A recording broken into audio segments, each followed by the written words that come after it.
சமுதாயத்தின் கல்வி மேம்பாட்டிற்கு எய்ம்ஸ் பல்கலைக்கழகம் மற்றும் டேப் கல்லூரி ஆகிய இரண்டையும் உருவாக்கியவர் துன் சாமிவேலு.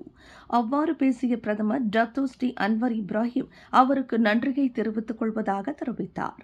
இந்திய சமுதாயம் கல்வியில் முன்னேற வேண்டும் என்ற தூரநோக்கு சிந்தனையுடன் MIET கல்விக்கடன் திட்டம், எய்ம்ஸ் பல்கலைக்கழகம், டேப் கல்லூரி என பல ஆக்கப்பூர்வமான திட்டங்களை உருவாக்கி சாதனை படைத்தவர் துன் சாமிவேலு என அவரை நினைவு கூர்ந்து பிரதமர் புகழாரம் சூட்டினார். அவரின் இந்த சாதனையை நாம் நினைவு கூற வேண்டும் என்று இங்கு புத்ராஜயாவில் MIET கல்வி நிதி வழங்கும் விழாவுக்கு தலைமையேற்று உரையாற்றிய போது அன்வார் அவ்வாறு குறிப்பிட்டார். மாயிகா கல்விக்கு முக்கியத்துவம் கொடுத்து செய்து வரும் இந்த நடவடிக்கைக்கு அரசாங்கம் நல்ல ஒத்துழைப்பை கொடுக்கும். மாயிகா தலைவர் டான் ஸ்ரீ விக்னேஸ்வரன் பாணியில் இந்திய சமுதாய பிரச்சினைகளை ஆக்கப்பூர்வமாக கையாள வேண்டும் என அறிவுறுத்தினார்.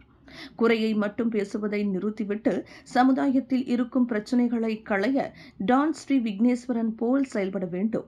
மேலும் சமுதாய பிரச்சினைகளை என் நேரடி பார்வைக்கு கொண்டு வந்து கலந்து பேசி என்ன நடவடிக்கை எடுக்கலாம் என ஒத்துழைத்து பேசுவதுதான் நல்ல அணுகுமுறை என அன்வார் மேலும் சுட்டிக்காட்டினார்.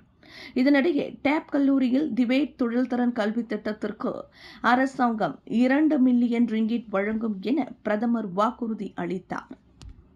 விண்வெளியில் மேலும் செய்திகளை தெரிந்து கொள்ள கீழே இருக்கும் பெல் பட்டனை அழுத்துங்கள்.